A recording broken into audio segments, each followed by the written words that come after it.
नमस्कार दोस्तों, आइए चुनावी चर्चा में आपका स्वागत है।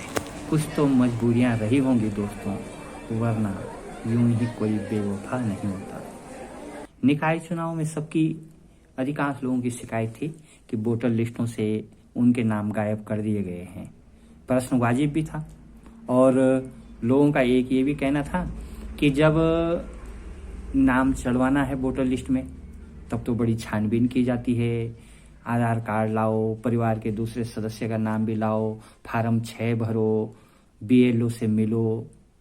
लेकिन नाम काटते समय तो ऐसी कोई औपचारिकता की ही नहीं जाती, पूछा ही नहीं जाता कि आपका नाम रखना है, काटना है, हटाना है। न फॉर्म 7 हमसे भरवाया जाता है।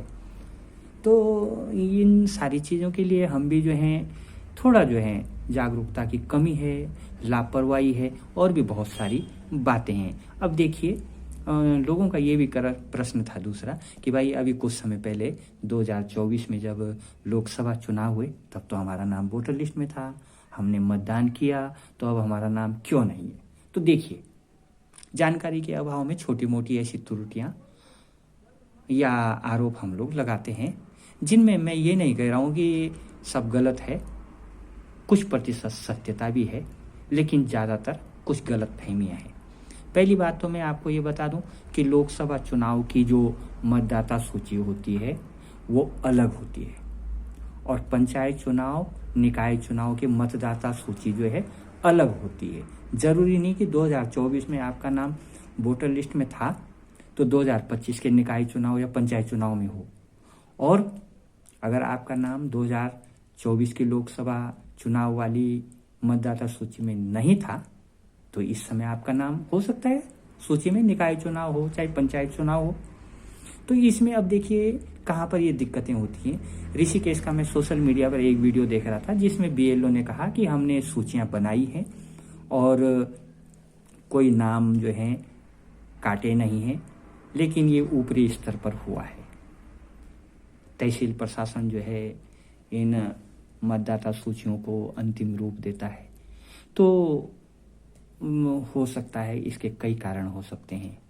बड़े स्तर पर कुछ प्रतिशत, हालांकि मैं ये नहीं कहूँगा ज़्यादा बड़े स्तर पर, बहुत कम स्तर पर हो सकता है, कहीं पर थोड़ा बहुत इधर उधर 19-20 हो सकता है, लेकिन ज़्यादा गुंजाइश नहीं है। इसलिए एक बात तो ये है कि जब बीएलओ मतदाता सूची तैयार करते हैं तो तिथि निर्धारित की जाती है कि बूथ पर वो बैठेंगे, उस दिन आप अपना वोट जुड़वाएं या हटाएं, नाम हटाएं। लेकिन कोई भी व्यक्ति उसमें रुचि नहीं लेता है कि कौन जो है घर से जो है, जो कर्मचारी हैं वो सोचते हैं कौन छुट्टी लेकर के वहाँ जाएगा। जो मजदूरी है, नौकरी पेशा वाला वर्ग है, वो बोलता है एक दिन की छुट्टी लेकर के हम बीएलओ के पास जब उनका ऑफिस खुलेगा तब जाएंगे। तो नहीं है हमको ज़रूरत, जिसको हमारा वोट चाहिए होगा वो अपने आप करता है। एक बात तो ये आती है। दूसरी, उसके बाद फिर बीएलओ जो है घर घर भी जाते हैं, लेकिन जब बीएलओ घर घर जाते हैं उसमें भी समस्या है। गांव में ये समस्या नहीं है, लेकिन शहरी क्षेत्रों में ये समस्या है कि शहर में घरों में तो कोई दिखता ही नहीं है। परिवार में 4 आदमी हैं, बच्चे स्कूल चले जाते हैं, पति पत्नी जॉब पर चल जाते हैं, घर में ताला लगा है, झाड़ू पोछा करने वाली आती है, वो अंदर से ही बोल देती है मालिक घर पर नहीं है। कभी कभी ये होता है कि बड़े बुजुर्ग हैं केवल घर पर, उनको इस संबंध में जानकारी नहीं होती है, अपरिचित लोग रहते हैं। क्योंकि आजकल तो शहर में जो है कई बार तो ऐसा होता है, एक मकान मालिक के यहाँ अगर जो है 6-7 किराएदार हैं तो उस मकान मालिक के किराएदार भी आपस में एक दूसरे को नहीं पहचानते हैं। तो पड़ोसी को पहचानना या पूरे क्षेत्र के में बीएलओ में किसकी ड्यूटी लगी है कोई निश्चित तो है नहीं कि एक ही आदमी की हर बार ड्यूटी लगेगी। कभी आंगनबाड़ी वालों की लग जाती है, कभी शिक्षा विभाग से लग जाती है, कभी दूसरे और लोगों की लग जाती है, कभी जो कर्मचारी पहले काम करता हो उसका स्थानांतरण हो गया होगा।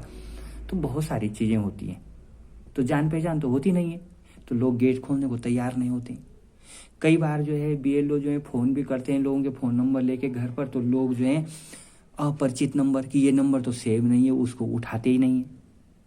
कई बार जो है ये होता है कि उस मकान के आसपास जो है, आपके मकान के आसपास कोई दुकान है, कुछ है, वहीं पर पूछते हैं, बीएलओ पूछते हैं कि यहाँ पर ये रहता है। यहाँ तो 2-4 लोगों को तो वो पहचानता है दुकान वाला, बाकी को वो नहीं पहचानता है। वो जब अजीब से नाम सुनता है, अलग से नाम सुनता है, बोलता है नहीं नहीं, ये भी नहीं, ये भी नहीं, ये भी नहीं, और 50 नाम एक साथ जो है कट भी जाते हैं।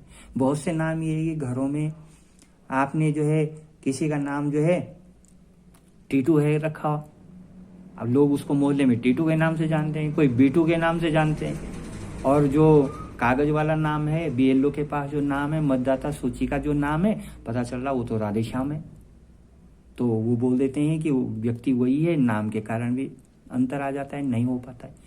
तो इस प्रकार से दूसरा एक और वर्ग भी रहता है जिनको जानकारी तो रहती है कि कब मतदाता सूचियां जो हैं प्रकाशित होंगी, कब नाम चढ़ेंगे, कब बीएलओ से संपर्क करना है, लेकिन वो लोग सोचते हैं कि क्या करना है हमने मतदाता सूची में नाम चढ़ाकर, बूथ पे जाओ। अब आपने इस समय देखा निकाय चुनाव में शाम को 5 बजे तक जो है अंदर आ गए और पर्ची मिल गई, तो उन लोगों ने जो है 9-9, 10-10 बजे तक वोट दे रहा है। तो आप क्या सोचते हैं, कोई अधिकारी, कोई कर्मचारी, कोई उम्रदराज व्यक्ति 5 घंटे आपके लिए लाइन में लगा रहेगा? क्या करते हैं आप अपने उस क्षेत्र के उन लोगों के लिए? कोई बिजली की समस्या, पानी की, सड़क की, अस्पताल की, रोजगार की, क्या है आपके हाथ में? आप तो जनप्रतिनिधि बनते हैं तो अपने ही फायदे के लिए लगे रहते हैं, बस कमीशन खोरी पे और जो है दूसरे धंधों पे पड़ जाते हैं। कौन आपके लिए जो है ऐसा अपना समय देगा? कौन आपके लिए 5 घंटे खड़ा रहेगा? आप किसी के लिए क्या 10-20 मिनट, आधा घंटा कभी अस्पताल में, कभी बाजार में, कभी किसी समस्या में खड़े होते हैं क्या? ये बहुत बड़ी समस्या है। मतदाताओं की रुचि नहीं है। मतदाता इसलिए नाम लिखाने में भी जो है रुचि नहीं लेता है। हाँ, हर गली मोहल्ले में जो छोटे छोटे नेताजी होते हैं वो सोचते हैं कि अगर मैं चुनाव लड़ूंगा तो अपने चिर परिचितों के नाम जोड़ने की तो जो है सब लोग कोशिश करते हैं। कोई दूध वाला जो है घर पे दूध लेके आता है, कोई सब्जी वाला है, कोई फल वाला है, कोई राशन वाला है, कोई आपकी सब्जी में धनिया, 4 हरी मिर्च डाल देता है, कोई मजदूरी करते समय आपके यहाँ जो है भीड़ भगत में काम आ जाता है, कोई बिजली वाला है, कोई दूसरे काम वाला है, टीवी का मैकेनिक है, तो आप उसके वोट जुड़वा देते हैं। चाहे वो नेपाल का भी है, बिहार है, राजस्थान है, छत्तीसगढ़ है। मैंने 2 महीने के लिए अपनी मामा, मौसी, फूफू के यहाँ आ रखा है, तो भी आप बोलते हैं चुनाव आ गया, चल बेटा तेरा भी बनवा देता हूँ। उन परिवारों की कोरी हमदर्दी के लिए उसका नुकसान कितना होता है, ये बहुत सारी बातें हैं दोस्तों। आगे भी हम बातचीत करते रहेंगे। अगला जो मैं वीडियो बनाऊंगा उसमें मैं बात करूंगा पंचायत चुनावों का बिगुल बजने वाला है। थैंक्स।